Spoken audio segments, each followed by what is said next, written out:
selamat datang di Pustaka Bangsa Indonesia. Pada kesempatan kali ini kita akan membahas jurnal yang berjudul Kesenjangan Produktivitas Petani Sawit Rakyat dalam Skema Inti Plasma, karya Clara Marsyakila, Lydia Aprilina Taryono.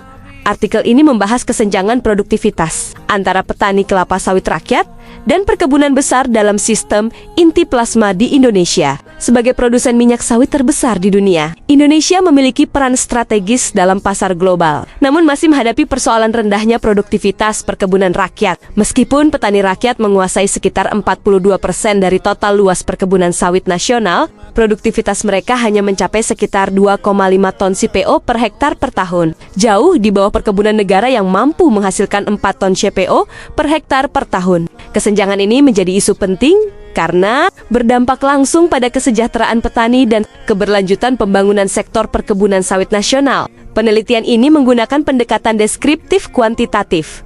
Hasil penelitian menunjukkan bahwa kesenjangan produktivitas sawit rakyat bersifat struktural dan data menunjukkan bahwa produktivitas perkebunan rakyat masih tertinggal dibandingkan perkebunan negara maupun swasta. Faktor-faktor utama penyebab kesenjangan tersebut meliputi penggunaan bibit tidak bersertifikat, keterbatasan akses modal, rendahnya penerapan teknologi budidaya, lemahnya kelembagaan petani, serta terbatasnya akses terhadap pasar dan program pemerintah seperti Peremajaan Sawit Rakyat PSR dan sertifikasi Indonesian Sustainable Palm Oil (ISPO). Kondisi ini menyebabkan petani sulit meningkatkan produktivitas meskipun luas lahan yang mereka kelola terus bertambah.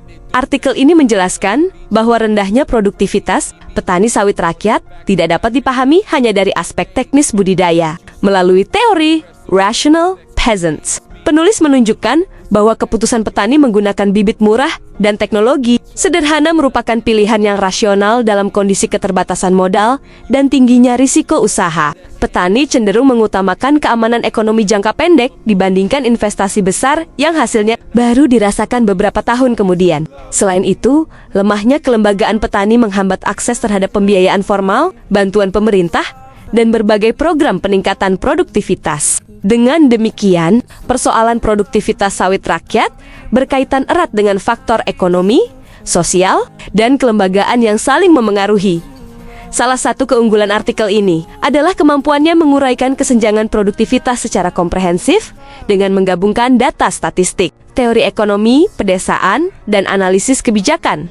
Secara keseluruhan, artikel ini menyimpulkan bahwa kesenjangan produktivitas antara perkebunan inti dan petani sawit rakyat merupakan masalah struktural yang dipengaruhi oleh kualitas bibit, akses modal, teknologi, kelembagaan, dan legalitas lahan. Segera kirimkan naskah terbaik Anda dan bergabunglah bersama kami di Pustaka Bangsa Indonesia. Jangan lupa share ke teman-temanmu.